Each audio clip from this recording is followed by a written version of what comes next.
Hello friends, good morning. Welcome to my amazing सा प्यारा सा channel Physics Universe. I hope you are all fine at your home and you are enjoying this way of lectures, online videos. So today we are discussing from the NCERT Standard 11 Chapter 6 6.3 topic work. So today we are discussing the hot topic that is work. Actually earlier we discussed many times about work. Here it is also we are discussing now. And work, it's simplest formula of the work, W is equal to force into displacement. That is the simple formula of the work.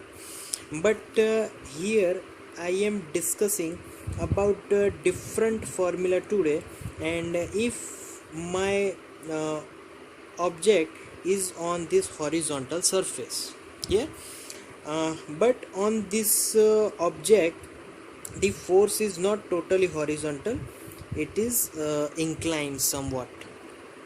So force is applying on this object like in this direction, clear? So the this force is making theta angle with the horizontal, clear? Okay, so if there is a displacement about somewhat that displacement is d, then what is the work formula for this particular example? So work formula W for this particular example, it's starting from here. If displacement, I have to find force projection similar in the direction of displacement. So यहाँ पर force का projection हमें लेना है horizontal, क्योंकि displacement वही direction में हो रहा है. सो उसका प्रोजेक्शन मतलब F cos theta and into D. So W will be f d cos theta, and by this formula I can write vector f dot vector d, because this is cos theta is the dot product between two vectors, clear? Okay, so what is theta? Theta is the angle between force and distance or displacement, clear?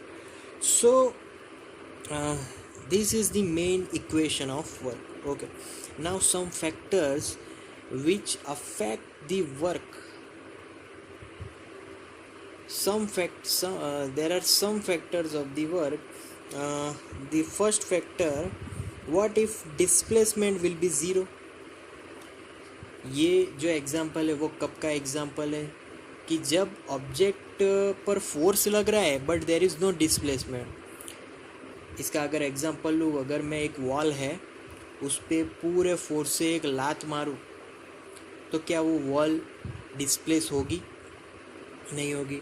एक car है उस पर एक मुक्का मारूँ, displace नहीं होने वाला. Force लग रहा है but there is no displacement there. तो वहाँ पर अगर मैं एक वॉल को लात मारता हूँ तो एनर्जी तो वहाँ पर मेरी गई. अगर मैं थोड़ी देर तक मैं वॉल को धक्का देता रहा हूँ तो एनर्जी वहाँ पर डिक्रीज़ हो रही है, एनर्जी वहाँ पर यूज़ हो रही है, but there is no displacement. So ये प्रॉपर मैकेनिक्स में वर्क की जो डेफिनेशन है वो थोड़ी सी एनर्जी से थोड़ा चेंज है. एनर्जी यूज़ हो रही है but work is not given, work is not what we required, clear? तो there is no work but energy is there. So actual में डिस्प्लेसमेंट अगर ज़ीरो होगा so work will be zero as well, because work is depend on that displacement. So this is the first factor. Now we are moving on to second factor. If net force will be zero, then also work will be zero. तो net force जब zero होगा तब भी work zero हो जाएगा. अगर मैं एक बुक रख रहा हूँ तो we know that book have its own weight, but horizontal surface पे जब भी बुक रखोगे तो उस सरफेस के परपेंडिकुलर अपवर्ड डायरेक्शन में भी फोर्स लगेगा which is known as normal force. तो वहाँ पर ऊपर भी फोर्स लग रहा है, नीचे वेट लग रहा है, दोनों एक दूसरे को कैंसिल कर रहे हैं. So there is no work as well. because net force will be 0 there. Clear? Third जो फैक्टर है, that factor is by angle theta. If angle theta will be 90 degree, अगर फोर्स में लगा रहा हूँ अपर डायरेक्शन में और displacement हो रहा है horizontal, then there is no work to be done because F D cos 90 will be 0. इसका बेस्ट एग्जांपल अगर लेना है तो सपोज के एक बुक है, फिर से मैं बुक का एग्जांपल लेता हूँ. एक बुक को मैंने सरफेस पे रख दिया, उसको मैं हॉरिजॉन्टली मूव करवा रहा हूँ, वो बात ठीक है, but due to that motion what is the, अगर फोर्स ग्रेविटी फोर्स लगा रहा है तो उस ग्रेविटी से उसका वर्क कितना हुआ. तो बुक तो हॉरिजॉन्टल जा रहा है और ग्रेविटी लग रही है डाउनवर्ड डायरेक्शन में. Horizontal downward direction both are perpendicular to each other, and whenever force and displacement are perpendicular to each other then work will be 0. So that is the example of work. Clear? So these are the factors. अब angle की बात हो ही गई है तो work when theta is equal to 0 to 90 degree, W will be always positive. 0 से 90 degree के बीच में. क्लियर? ओके.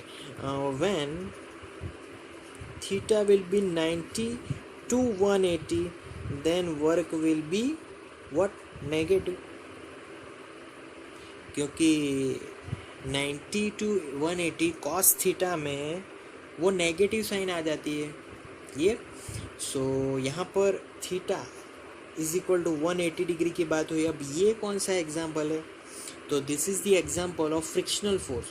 अगर मैं कोई ऑब्जेक्ट को कोई फोर्स से आगे ले जा रहा हूँ तो हॉरिजॉन्टल सरफेस क्या करेगा? फ्रिक्शनल फोर्स लगाएगा उसके opposite.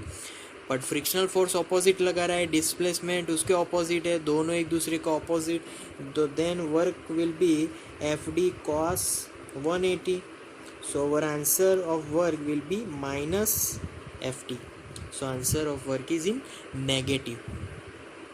So these are the factors affecting the work here.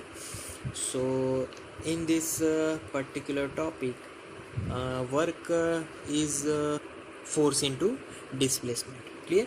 Okay. Now work का कुछ unit जान लेते हैं.